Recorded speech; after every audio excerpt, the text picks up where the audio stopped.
Bryan Danielson is injured once again, and he will be out for the rest of the year. WWE announces Bash in Berlin at Berlin, Germany next year, as well as they could possibly be going to Paris for a Backlash pay-per-view next year as well, which is absolutely huge. WWE announces World's End, which will be taking place in December, as well as the Vladimir documentary has been finally unveiled and has been finally been released on the WWE Network and in Peacock. This and much more right here on WrestleHavoc Daily. It is October 30th, 2021.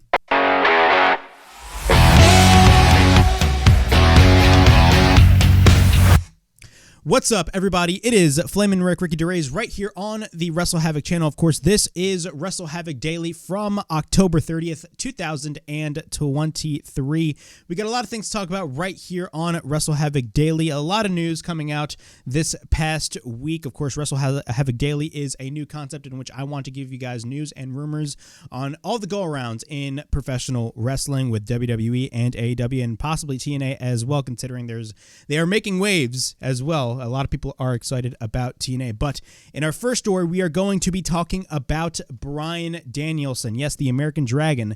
AEW is saying that Bryan Danielson needs surgery for a broken orbital bone, and Danielson will be out for the rest of the year. Now, if you guys haven't watched my AEW Dynamite review, I briefly mentioned this whole injury that happened, and it was kind of some sort of an injury angle that happened at the end of AEW Dynamite after the tag team match involving the Blackpool Combat Club consisting of Bryan Danielson and Claudio Castagnoli taking on Kazuchika Okada and Orange Cassidy. I even made the prediction that, hey, this is possibly all of a work, and this could possibly build up to an eventual Wrestle Kingdom match between Bryan Danielson and Kazuchika Okada, but that is not the case, and apparently that injury is 100% real. Brian Alvarez posted this on X to his subscribers regarding Danielson's injury on Saturday night, writing, and I quote, "I don't have it 100% confirmed, but he was hurt for sure on Wednesday. He had a black eye and he had an MRI scheduled for his orbital bone, so I'm pretty much certain that their story is legit." On Saturday's Collision, Claudio Castagnoli revealed that Danielson had his orbital bone during his tag team match on Wednesday's Dynamite. Tony Schiavone later noted that Danielson will need surgery and will be out for the rest of the year. Wednesday's AEW Dynamite saw Danielson and Claudio Castagnoli team together to defeat Orange Cassidy and Kazuchika Okada towards the end of the match. Danielson took both the Orange Punch and the Rainmaker clothesline and ended up being tended by the medics outside of the apron. After Claudio Castagnoli pinned Cassidy, Okada mocked Danielson, who continued to recover on the apron as the show ended, and Danielson had been out of action this summer for suffering a broken arm during his match against Okada at Forbidden Door, and he made his return at AEW All Out in September, defeating Ricky Starks, and Claudio Castagnoli will now face Orange Cassidy for the International Championship next Wednesday on AEW Dynamite. So from what it looks like, this injury is actually legit, and this obviously does suck because this is the second time that Bryan Danielson is injured. Of course, he's been taking breaks. I mean, especially after the match that he had with MJF at Revolution with the Iron Man match. Of course, he took a short break. It was not like he was injured, but I think he was injured, I believe. But he took some sort of break to really get healed up a little bit because that Iron Man match was way too brutal. And then, of course, he went on and faced off against Kazuchika Okada at the Forbidden Door pay-per-view. And what happened was he broke his shoulder from, I believe it was an elbow drop by Okada. And now he broken his orbital bone. And now he will be out for the rest of the year. This is absolutely terrible. This absolutely does suck. And from what it looks like, this is a legit injury. I'm not going to sit here and say this is a work. I do not want to see anybody get injured. So all I can say is best wishes, and hopefully Bryan Danielson can have a speedy recovery and he can come back at full strength. In our next story, we're going to be talking about Superfan, the story of Vladimir. If you guys do not know what that is, of course, WWE filmed and actually released a trailer 2 years ago for this documentary of the Superfan known as Vladimir, and it was supposed to premiere in 2021. Well, I'm reading this from F4W Online from the Wrestling Observer, and a long-awaited WWE documentary has finally been released. And, of course, that is of course, Superfan, The Story of Vladimir. It's now available to stream on Peacock / the WWE Network.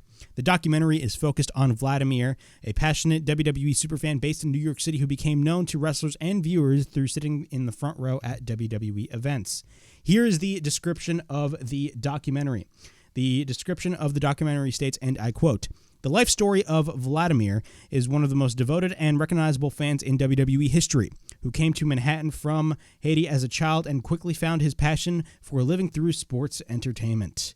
And the documentary was originally announced in 2021 and was supposed to premiere that summer, but it wasn't released until now. There are multiple WWE documentaries around that time that were either canceled or reworked, including a Lex Luger WWE Icons documentary that was reworked into a biography WWE Legends episode of A&E. WWE, of course, named Vladimir WWE's first ever officially certified superfan in 2021, and he was presented with an award while attending WrestleMania 37. In 2022, MLW honored Vladimir with a King of All Superfans award. WWE's trailer can be seen below, and I will put the link in the description for the trailer because it's a very good trailer. And honestly, this was one of the documentaries that I was definitely looking forward to a couple of years ago, and I'm finally happy that we were finally able to see it, because if you guys haven't watched the trailer for this, it is absolutely phenomenal. And not only that, as a fan, of wrestling for like 10 years, I would watch a lot of old wrestling and I'd see this guy in the front row constantly. And we see a lot of that stuff today with guys like Brock Lesnar guy and, guys like the green shirt guy, guys like Vladimir, fans like Vladimir kind of paved the way for those super fans that would appear in every single freaking show, whether that's WWE or AEW. He paved the way for fans like that, and I'm finally glad that he's getting his flowers for this show. And honestly, I'm definitely excited to see what this whole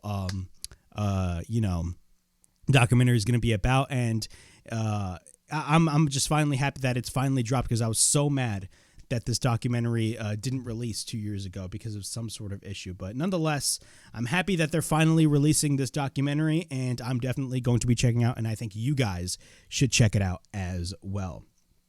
Moving on, we got another story. WWE announces Bash in Berlin. It's set to be WWE's first ever German pay-per-view. WWE, a part of TKO Group's holding, today announced that Bash in Berlin, the first ever major WWE premium live event to be held in Germany, will emanate from Mercedes Benz Arena in Germany, or in Berlin, Germany, on Saturday, August 31st, 2024. And what's interesting about this is AEW announced their All In show immediately after All In ended, right at the end of All In after the MJF and Adam Cole match. That's going to be taking place, I believe, a week before this Bash in Berlin show. So it's kind of in a way a coincidence, but at the same time, it really isn't. But nonetheless, WWE announces Bash in Berlin on August 31st, and honestly, this is great. WWE, of course, is expanding in all of these different international markets, and they're going strong by basically announcing these pay-per-views in all these international markets. And that it is a very smart business thing to do, because if you think about it, these international crowds, I mean, they never have WWE shows, and the one time they get a WWE show is a major pay-per-view, and you will absolutely love to see it. We've seen that with Clash of the Castle last year. We've seen that with Montreal with, of course, the Elimination Chamber. Of course, we had the Saudi Arabia shows. And, of course, we had shows like Backlash in Puerto Rico. A lot of great stuff. Money in the Bank in London. A lot of great shows that we've had by WWE, especially with the new management there. WWE is going to go hard, and they're going to go strong with these international markets, and you cannot blame them for that, because, again, it's called expanding your business, and once you expand your business, you can do no wrong. So that is great to see. WWE Bash in Berlin will be taking place August 31st, 2024 from Berlin, Germany at the Mercedes Benz Arena. Speaking of WWE PLEs, WWE, according to Fightful Select, is targeting Paris. Yes, Paris, France, for a potential WWE PLE. On Monday's Fightful Raw post show, Fightful has stated that they had news on Fightful Select about, this whole news regarding Paris and the WWE pay-per-view. On Wednesday, WWE announced an August 31st show for Berlin, Germany, titled Bash in Berlin. While that show was referring to, that wasn't the only one that Fightful has heard. With WWE returning to the UK in 2023 for Money in the Bank, constantly going to Saudi Arabia, and announcing Elimination Chamber for Australia. And yes, they did announce Elimination Chamber in Australia, which is great to see. Don't expect WWE to slow down doing major overseas events. Some internal schedules in the company also have WWE Backlash listed for Paris, France in the spring of 2024. Though Fightful has yet to confirm that it's finalized, we can, however, confirm that it has been discussed heavily. Names of shows can change until they are finalized. And that was the report by Fightful Select. Overall, I think this is great. I think this is absolutely phenomenal. And if they are planning on going to Paris for Backlash, sign me the fuck up. Have you noticed that, they've been targeting their B pay-per-views? Yes, they would go for like shows like maybe their big shows are, like SummerSlam, WrestleMania, Royal Rumble, all that. But really, if you think about it, they're kind of targeting their B shows as well. Elimination Chamber is going to be in Australia. Plus, we're going to be getting Backlash possibly in Paris. Think about that. Backlash. That is a B-level show, and we're possibly going to be getting that in Paris. That is great to see. And it goes to show you that no matter what pay-per-view it is, it doesn't have to be a WrestleMania. It doesn't have to be a Royal Rumble, SummerSlam, or Survivor Series. They are going to go to these international markets, and they're going to make a huge splash. So if they are going to Paris for Backlash, I have absolutely no problem with that whatsoever. We got other news from Fightful about TKO's approach to 2024 contracts with top talent. Fightful has learned that numerous talent, including several top stars, have not been approached for contract extensions. WWE signed dozens of wrestlers to new deals in 2019 that are expiring, but also some that were shorter term than coming due in 2024. WWE has top talent with expiring deals all throughout the year. Most of the talent we've spoken to were of the belief that the recent merger with Endeavor will kickstart a lot of contract talks, and several of them are waiting to see what the offers are like when that happens. But it hasn't happened yet. There have been a few negotiations here and there, but usually with talent who approach WWE for raises, talent themselves have been interested in speculating what could mean for their future negotiations if the deals presented will be increased, decreased, or on par with their previous deals since the merger.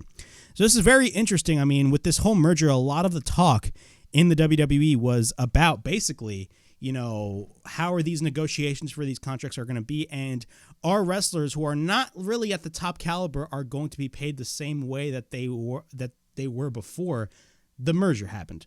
It's very interesting. I do see WWE kind of like stopping to like pay like lower card guys the amount of money that they're paying now, considering the fact that I do believe TKO is planning on doing a lot of budget cuts on the WWE side, especially after this merger just took place. But I can definitely see them signing top names. I mean, a guy like Will Ospreay is definitely on the table.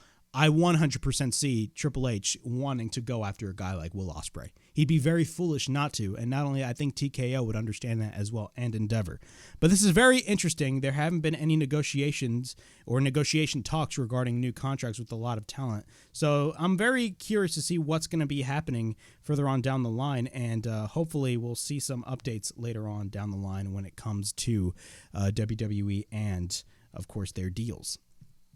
Nonetheless, AEW has announced a new pay-per-view as well, and I briefly mentioned this on the Dynamite reviews. Of course, AEW has announced World's End. It's announced for December. It's going to be the very first World's End event.